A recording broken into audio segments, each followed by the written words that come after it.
Bien. Ok, sáquenme sus pantallas para que yo pueda empezar. Perfecto. Bueno, les decía que ya tengo programado el examen. Es un miércoles y viernes 25 y 26. Se va a empezar 8:30 y voy a pasarles la lista. Pueden entrar 30 en un aula, vamos a entrar yo creo que unos 25, de acuerdo al número que tenga de inscritos de alumnos. 8:30 empezamos, tienen hasta las 9:30.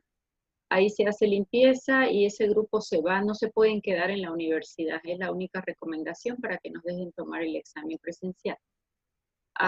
El siguiente grupo entra 10 de la mañana y el último grupo entra 11:30.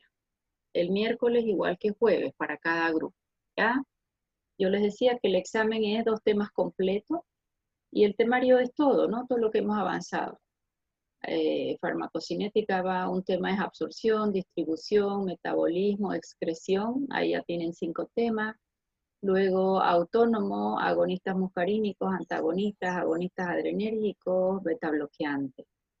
Luego en antihipertensivos, ahí suelo poner temas como son cortitos, y ECA va con ARA2, por ejemplo. Después pueden ir antagonistas alfa, agonistas alfa 2. ¿Están escuchándome? Que se baja mi señal. Sí, doctora, se ve. Ya, perfecto. Ya.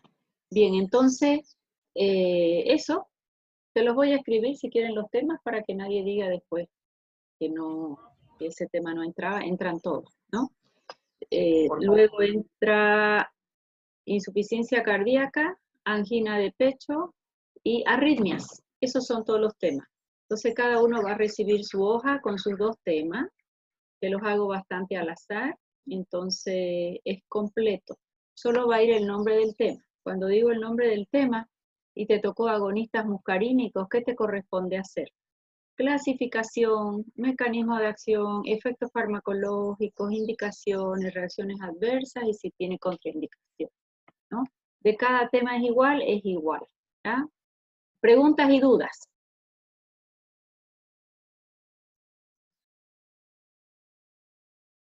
¿Cuánto tiempo va a durar el examen, doctora? Tienen 1 hora, siempre es demasiado 1 hora, pero lo tengo programado así porque no me gusta presionarlo. Cada grupo que entra tienen 1 hora completa, ¿no? El examen es una sola hoja, va en cada carilla, una hoja grande, en cada carilla va el tema, ¿no? El nombre del tema. Y ahí lo que se Doctora, puede. Sí. buen día. Una consulta quería hacerle también. Por ejemplo, si nos toca, por ejemplo, fármacos como el grupo de digoxina, los digitálicos, o los glúcidos, nosotros también tenemos que hacer una breve explicación, ¿no? Cuando estemos escribiendo nuestro examen de la insuficiencia cardíaca. Sí, Todos porque los ese tema es insuficiencia cardíaca. Entonces ahí hay que definir insuficiencia cardíaca, no explayarte mucho. Y lo que necesito ahí es objetivos terapéuticos. ¿Qué necesita en insuficiencia cardíaca? Lo mismo en angina, lo mismo en arritmia. Objetivos terapéuticos y ahí entran a los fármacos. Perfecto, doctora. Y Pero lo ahí mismo sería con ¿ah? lo mismo sería, ¿no, doctora, con los diuréticos, ¿no? Primero una breve explicación pequeña de cómo funciona cada porción del túbulo y luego recién cómo actúa, ¿no? El fármaco, ¿no? En los diuréticos les pongo normalmente, por ejemplo, tubo contorneado proximal y colector. Y al otro asa de Henle y contorneado distal. Y ahí sí tienen que hacerme la gráfica de la fisiología, que yo la entienda la fisiología, y ya el grupo de fármacos con su mecanismo de acción, reacciones adversas, indicación. Diurético lo divido en 2 porque es muy largo. Los 4 temas, las 4 porciones del asa. Entonces va 2 y 2. Sí. Doctora, muchas gracias. En estos temas de cardiología, por ejemplo, angina, sí tienen que poner una definición de angina, que es una angina de pecho, pueden poner su clínica y objetivos terapéuticos para ya entrar en los fármacos, ¿ya? Más preguntas, más dudas. Yo les recomiendo lo que recomendé en la otra clase. Cada día estudien un tema bien completo y repasan el anterior y se ponen con un papel sin mirar el libro a ver cuánto saben, o una pizarra. Esa es la mejor forma de estudiar farmacología, ¿no? Entonces van repasando cada día un tema nuevo y repasan toditos los anteriores. Tema nuevo y repasan los anteriores, porque así se van a encontrar en su examen, con una hoja en blanco, que normalmente lo hacía yo en la pizarra, pero bueno, ya no nos va a dar para hacerlo oral, ¿no? Ya hemos conseguido por fin que nos den el permiso para ingresar a la U, las recomendaciones de siempre, ¿ya? El uso del barbijo, tienen que usar un gorrito para la cabeza todos, y el alcohol se les va a poner en las manos, pero si lo pueden llevar también, mantenemos distancia, eso es lo más importante, si no vamos a tener problemas, y la idea es que sea presencial, ¿no? Por esta vía el examen no es, no muestra lo que saben, entonces, ya. Muy bien, ¿alguna preguntita más? El aula me la van a designar esta semana, ¿ya? Y se ha pedido 8:30 para que ya esté todo abierto, que no hayan problemas. Solo pido respeten su horario, ¿ya? No he querido empezar a las 7 porque nunca hay quien abra, está sucio. Siempre es un problema a las 7 de la mañana. Peor ahora que está todo a media, ¿no? Funcionando lo administrativo. Entonces me sugirió la licenomita que empiece 8:30, perfecto. Entonces cada uno respeta, no quiero que alguien llegue corriendo, doctora, mire, yo era del otro grupo, harto recomiendo que vengan al día siguiente a querer dar el examen, evitemos esas cosas, ¿ya? Entonces cada uno viene en horario, su examen y se va a la casa o donde tenga que irse, más no pueden quedarse en el pasillo, ¿ya? 30 están habilitados para un aula que es para 100 personas, pero como no somos 100 por grupo, van a ir entrando ya les voy a pasar de quién a quién en el listado, el horario, ¿ya? De ingreso. ¿Alguna otrita duda? Ya está, dirección de carrera ya lo tiene establecido el día y la fecha, o sea que ya no se cambia, ¿ya? ¿Han dado algún examen presencial todavía? Todavía, No, doctora. todavía, doctora.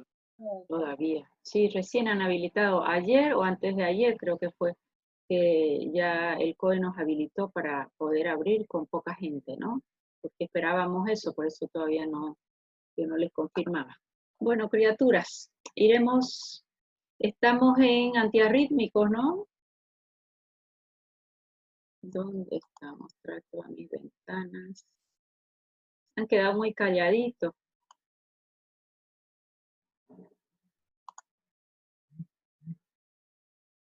Espérenme un segundo.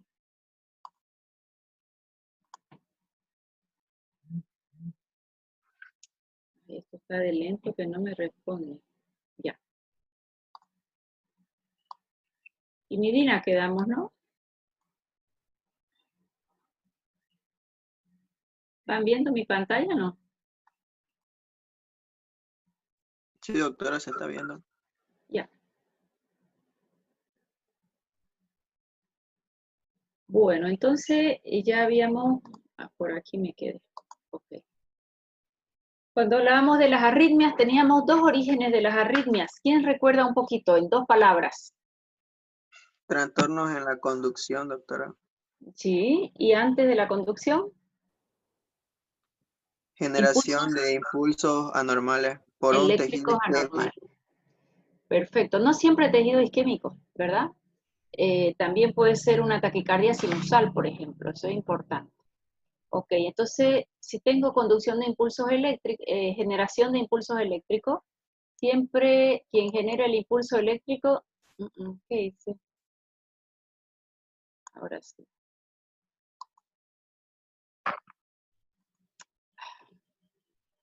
¿Ahí lo ven bien, no? No, no. Ahora sí, doctora. Ya. Bueno, cuando estábamos hablando de impulsos eléctricos anormales o generación de impulsos eléctricos fuera de la casuística o de la frecuencia normal, que son las taquicardias o las brady, pues ahí entonces estamos viendo que quién es el responsable de generar un impulso eléctrico, ¿qué ion es? El calcio, doctora. Calcio. Perfecto. Entonces, si es el calcio, dentro de uno de nuestros grupos de antiarrítmico vamos a bloquear canales al calcio, es el grupo 4. Más, cuando hablamos de Conducción de impulsos eléctricos anormales, hablamos de conducción canales al sodio y ahí es que habíamos visto el primer grupo. O sea que mi primer grupo antiarrítmico me va a responder a tratar trastornos en la conducción. Cuando hablábamos de trastornos en la conducción, habíamos visto cómo el impulso eléctrico se iba conduciendo y el gran problema es que empezaba a generar bloqueos. Y al generar bloqueos, el impulso da la vuelta y va a reestimular una zona que antes estaba en periodo refractario absoluto. Entonces vamos a estar frente a un fenómeno de reentrada. ¿Qué objetivo voy a tener con estos fármacos que bloquean canal al sodio? Que ese impulso eléctrico no se nos vaya a conducir. Sin embargo, el gran riesgo que tenemos, hemos visto en este grupo 1, que vamos a bloquear canales al sodio, que hay grupos como el 1 y el 3 que se quedan un poquito más tiempo bloqueando al canal y no se separan tan rápido. Entonces ellos pueden ser fácilmente proarritmogénicos. Gran problema del grupo 1A y del grupo 1C. El grupo 1B, ¿quién era la droga tipo del grupo 1B? Lidocaína, doctora.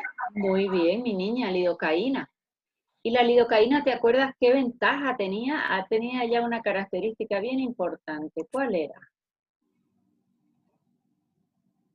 A diferencia del 1A y del 1C. De acción rápida.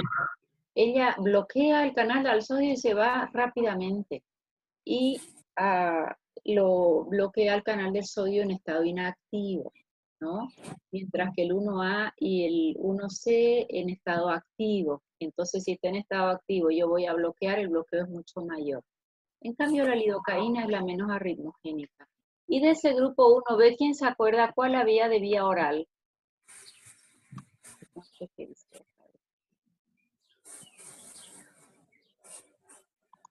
¿Cuál había de vía oral? Mexiletina. Bien, no han leído nada, ¿no? Bueno, entonces estábamos con quinidina. Quinidina, además de bloquear canal al sodio en un estado activo y tener una cinética de separación más bien lenta, además de bloquear canales al sodio, bloqueaba receptores muscarínicos. ¿Qué efecto tengo a nivel cardíaco si bloqueo receptor muscarínico? Una taquicardia, doctora. Sí, señor. Una taquicardia. Puede ser taquicardizante, sí, y bloqueante alfa-adrenérgico. O sea que tengo 3 mecanismos de acción. Esto es importante en quinidina. Si yo bloqueo el receptor alfa, ¿qué efecto farmacológico vamos a tener? Vasodilatación periférica, doctora. Vasodilatación periférica. Y eso hay que tener alta precaución con quinidina en vía endovenoso, que nos hace una hipotensión extremadamente brusca, ¿ya? ¿Para qué lo vamos a usar? Para hacer una reversión cuando hay una FA, una fibrilación auricular, o si ya se hizo una cardioversión con las paletas eléctricas, para mantener ese ritmo sinusal se la utiliza también en vía oral. Taquicardias supraventriculares es una buena elección y es un fármaco que se obtiene de la corteza de la Cinchona lisaya y se investigó o se descubrió su efecto en paludismo. Después empezaron a mirar el efecto que había a nivel cardiovascular y ahí es que ingresa como un antiarrítmico. Bien. No sé por qué se me pasa esto tanto. Ahora sí. La quinidina viene de 200 miligramos, su semivida es corta. Con ella, si vamos a hacer cardioversión, hay que hacer hasta una dosis casi tóxica, donde empieza el paciente a percibir básicamente mucha toxicidad gastrointestinal, metabólica, porque hace una hipoglicemia muy marcada, náuseas, vómitos y diarrea. Casi a esa dosis es que vamos a conseguir su dosis de saturación para hacer una cardioversión en vía oral, ¿ya? Endovenoso casi no se la utiliza, se prefiere ir haciendo en vía oral hasta lograr el... Ya. Bien, estábamos por acá en efectos adversos. No es un fármaco que va a ser bien tolerado.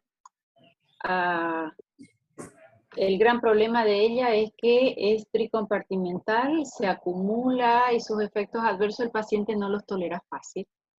Y en cardiovascular, como bloquea receptores alfa, puede hacer hipotensión, como es, ¿qué se llama? Antagonista muscarínico, nos va a hacer arritmias y nos va a hacer taquicardia. Gastrointestinales, decía, es lo primero que manifiesta el paciente. Empieza con náuseas, ya no lo quiere tomar, con vómitos y cuadros diarreicos. Cuando la diarrea es explosiva, casi estamos ya frente al índice de tolerancia de ese paciente. La hipersensibilidad, yo les decía que hipersensibilidad no solo es alergia desde un rash hasta un shock anafiláctico, sino hay otro tipo de alergia y se las divide en 4 grupos. Las alergias tipo 1, tipo 2, tipo 3 y tipo 4, hipersensibilidad se llama. En la tipo 1 interviene unas inmunoglobulinas G y esa es de acción rápida.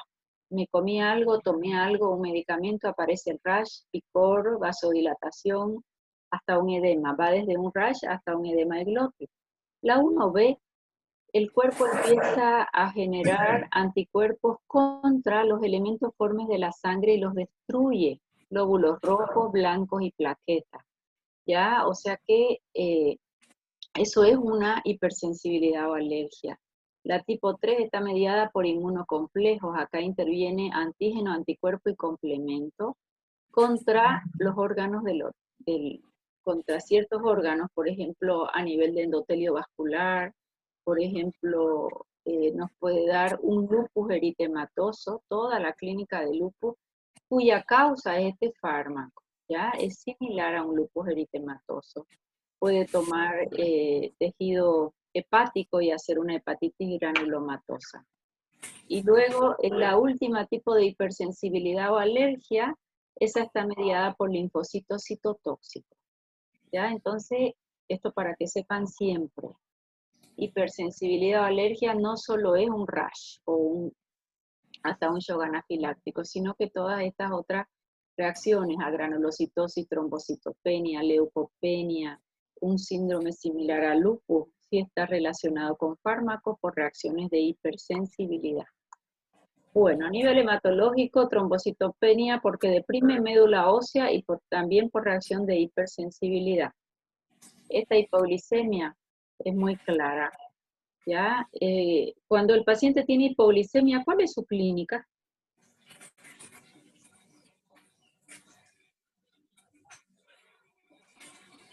Cuando, por ejemplo, usa un antidiabético o su insulina, ¿qué siente el paciente? ¿Cuál es su clínica?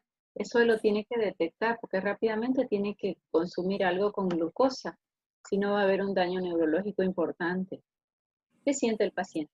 El paciente siente escalofrío, una sudoración que pone pálido. Hay palidez, hay taquicardia, hay sudoración. Las manos y los pies muy fríos. Entonces él tiene que saber identificar esa hipoglicemia. A nivel ocular se deposita en córnea y da eso toda vez que el paciente recibe quinidina, aunque ahora ya es muy raro que usen, lo usamos para el paludismo y los días de tratamiento son muy pocos y hay algunos que han mejorado reacciones adversas derivados de la quinina, ¿no? El control oftalmológico por lo menos cada 3 a 6 meses. Y en la intoxicación hay trastornos a nivel auditivo, el paciente no tolera los ruidos, hay pitidos en los oídos, hay aumento de la sensibilidad auditiva. Este aumento de sensibilidad auditiva muchos lo tienen los niños con síndrome, con TEA, con déficit de atención y autismo. ¿Por qué no todo lo que he leído no te relaciona por qué? Pero acá en intoxicación con quinidina hay mucha molestia a nivel auditivo, pitidos en los oídos, acúfeno. Acuérdense que es un órgano de equilibrio, el oído, entonces también hay pérdida de equilibrio, trastornos en la marcha. ¿Qué otro órgano interviene en el equilibrio, además del octavo par craneal? El cerebelo, doctora. Cerebelo y uno falta. Después está el SARA también, sistema activado reticular ascendente. Ya, pero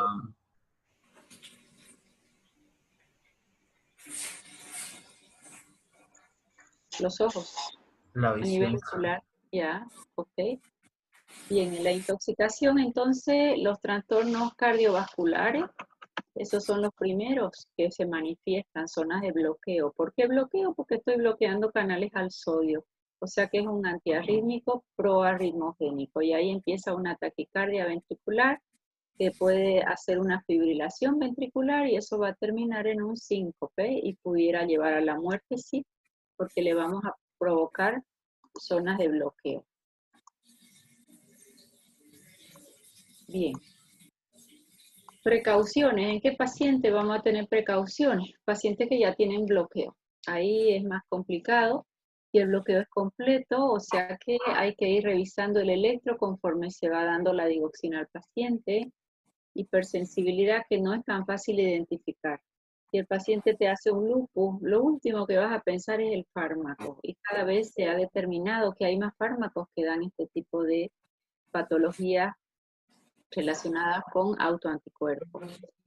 Miastenia gravis también, y ancianos con disfunción hepática o renal, porque tiene elevado metabolismo hepático, se va por el riñón y ese paciente va a intoxicarse.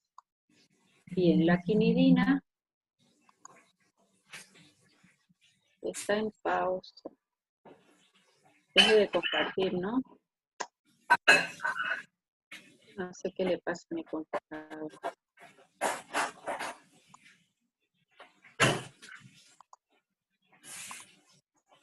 Ya está. Bueno, en interacciones, ¿qué es un inductor enzimático? A ver quién me ayuda. ¿Qué es un inductor enzimático? Es una molécula que ayuda a activar enzimas.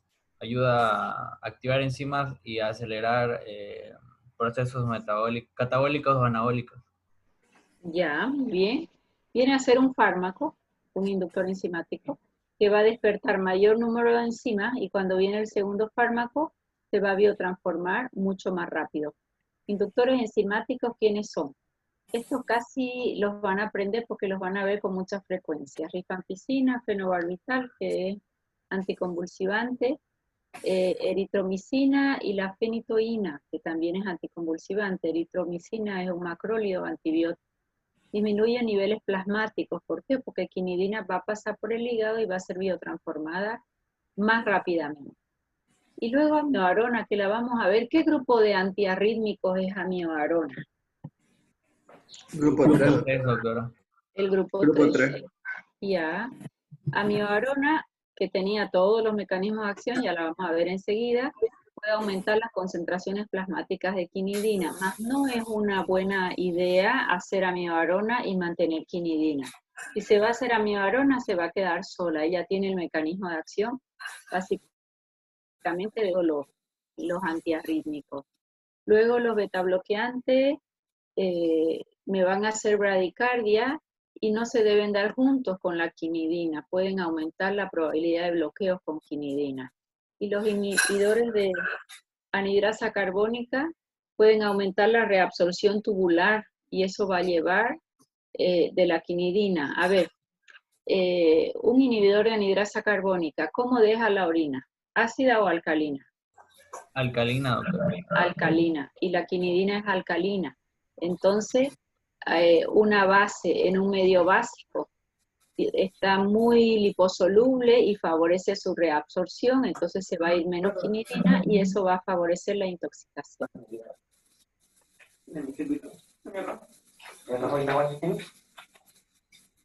¿Perdón? Apáguenlo sus micrófonos si están conversando. Los 1B, estoy concentrándome mucho, pero tengo un dolor de cabeza, chicos, que no aguanto, pero tenemos que avanzar, ¿ya? O sea que calladito, hasta que yo les pregunte. Bueno, en 1B voy a hablar de lidocaína. Lidocaína, ¿qué gran ventaja tiene? Bloquea el receptor del sodio y luego se marcha, ¿ya? Y su bloqueo es en estado inactivo, o sea que no están las dos compuertas activadas, sino el 50%. Bueno, ¿de quién vamos a hablar? Lidocaína. Lidocaína yo les decía que él es un anestésico local. Lo puedo usar en aerosol se coloca en aerosol cuando se va a hacer una endoscopía para ir anestesiando la vía aérea por donde va a ingresar el endoscopio.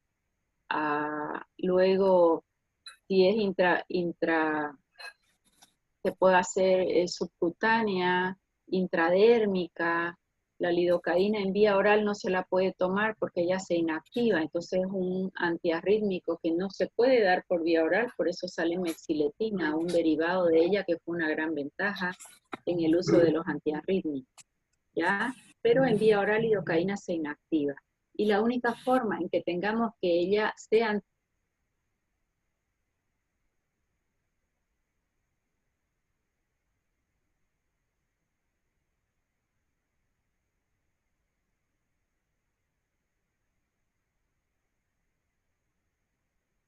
un Tendiven, por ejemplo, o de Terbol, un Terbosil, cuando te lo ¿Aló?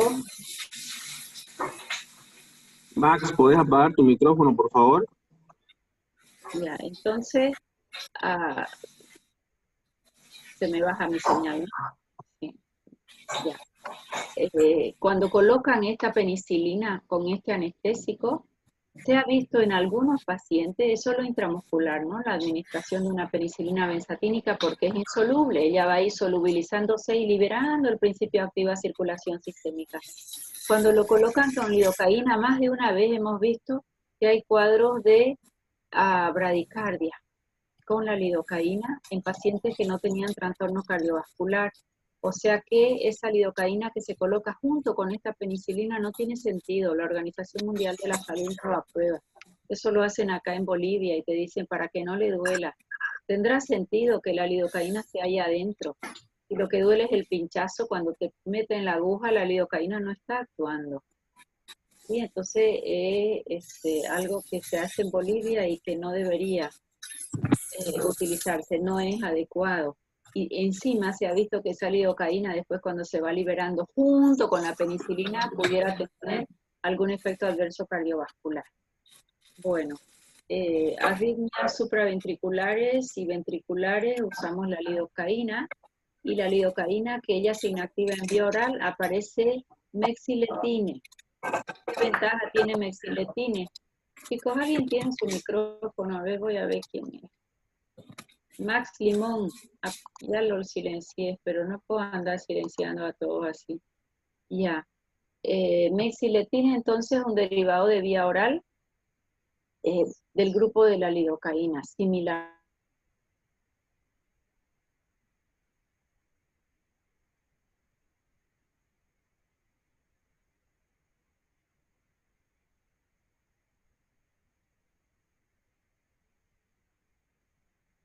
Un anticonvulsivante. Fíjense que cuando es un anticonvulsivante hay un estatus convulsivo, un lugar donde se ha desarrollado o originado la convulsión y se va a conducir ese impulso eléctrico anormal. Entonces, si yo bloqueo canales al sodio, esos focos convulsivos van a ser muy bien controlados. Ese mismo mecanismo de acción anticonvulsivante también actúa como antiarrítmico. Sin embargo, la desventaja que va a tener fenitoína es que nos va a disminuir mucho el sensorio, ¿no? Cosa que lidocaína no lo hace, aunque a dosis muy altas sí puede haber como un estado de un individuo alcoholizado, que esté obnubilado, que tenga un poco de trastornos en la marcha, pero eso es con dosis extremadamente altas de la lidocaína, ¿ya? Bien, la lidocaína, la que vamos a usar como antiarrítmico es la misma que se utiliza como anestésico local. Ella viene en frasco ampollas al 2% y al 5%. Toda vez que ustedes lean al 2% significa que hay 2 gramos en 100 ml. Los frasquitos vienen de 20 o vienen de 10, ¿de acuerdo? O sea que ustedes ahí sacan la relación. En un cc van a ver 20 miligramos si es al 2%. Si es al 5%, en un cc van a tener 50 miligramos. Normalmente cuando el paciente hace su arritmia ventricular o supraventric, hacemos una dosis de carga de lidocaína y vamos viendo si revierte la arritmia. Si no revierte, se vuelve a repetir la dosis a los 10 o 15 minutos. Y después ya para mantenerla, sí podemos hacer ya una infusión continua, ¿ya? Entonces, una buena dosis de carga, 1 o 2 cc, según si es al 2 o al 2.5% o al 2%, normalmente hacemos 100 miligramos. Entre 100 miligramos a 200 miligramos, mi primera dosis de carga, ¿ya? O hay quien empieza con 50 miligramos, hacemos el primer bolo, que tiene que pasar rápido, ¿no? Bolo, acuérdense que siempre es rápido. Si no mejoró, vamos a repetir en 5, 10 o en 15 minutos. Todo paciente que está recibiendo la lidocaína endovenosa está conectado a un monitor cardíaco. Entonces, al pie del cañón, vamos mirando el monitor y eso es lo que nos va a determinar si se ha revertido o no esa taquicardia ventricular o supraventricular. A partir de ahí, ya una vez controlado, generalmente ya le dejamos un goteo continuo con dosis bastante más baja. 1 miligramo por kilo, generalmente 1 a 3 miligramos por minuto, ¿no? Ya. Profilaxis de recidiva de la taquicardia, es decir, que aquí la hemos controlado y aquí lo vamos a dejar ya una infusión continua, porque hay zonas isquémicas y todavía se mantiene ese ritmo anormal, sí. Vamos a hacer en un suero glucosado, hacemos la dilución, ya vamos a hacer alguna práctica, vamos a ver si se puede, yo creo ya enero, febrero, volver a la jaula, para hacer las prácticas de las diluciones, en cuánto vamos a diluir y en cuánto tiempo pasa, ¿ya? En efectos adversos, es bastante bien tolerada la lidocaína, ¿por qué? Porque ella va entrando y ella se biotransforma en plasma. O sea que ni necesita llegar al hígado ni siquiera para biotransformar, o sea que es muy efímera su vida, es de semivida muy corta por la biotransformación plasmática.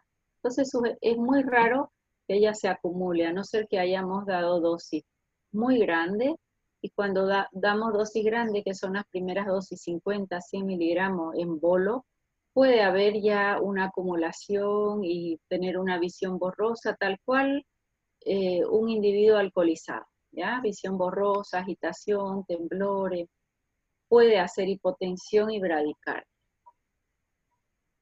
Bien, en el grupo 1C está la flecainida, está la propafenona. Estos fármacos resultaron ser bastante arritmogénicos. Casi no los usamos y no los tenemos para vía endovenosa, ¿ya?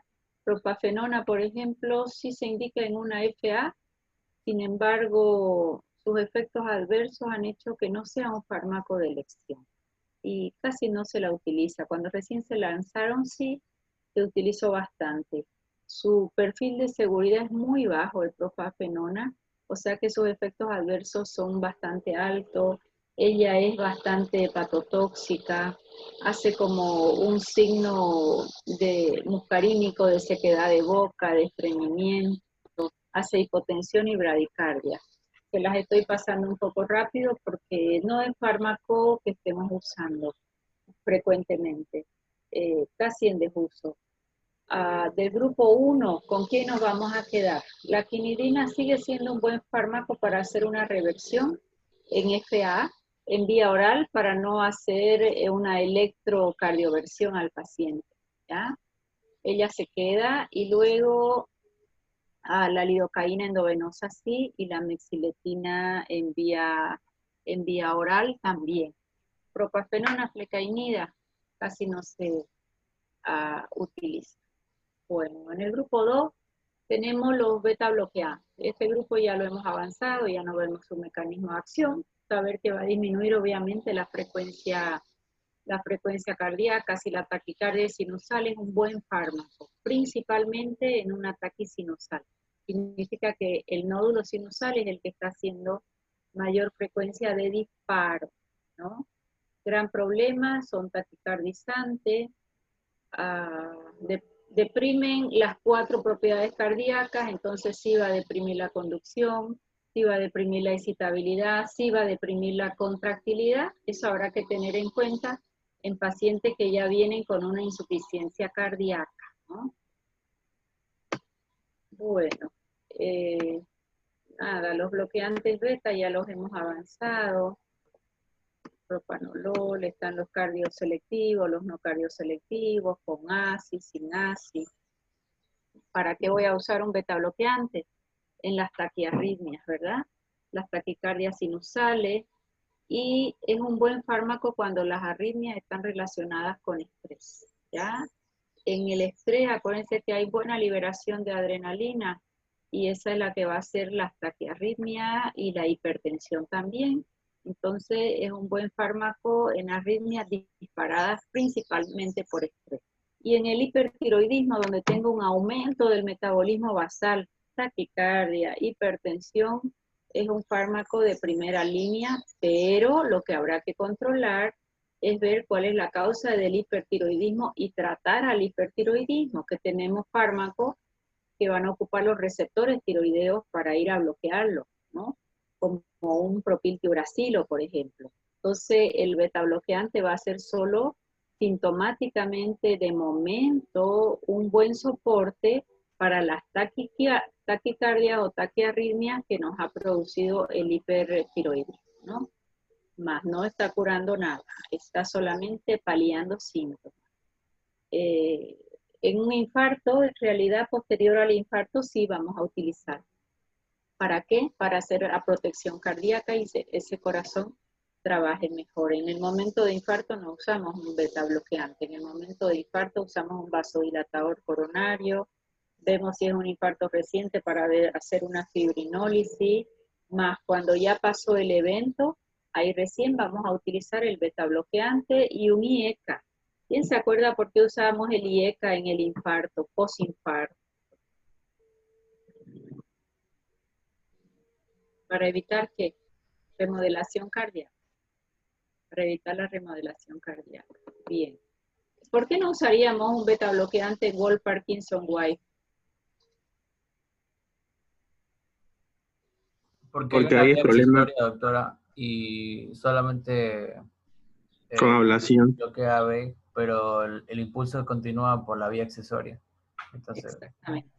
¿Y qué se hace en un Wolff-Parkinson-White idealmente? La utilización de la vía autorización de la vía accesoria.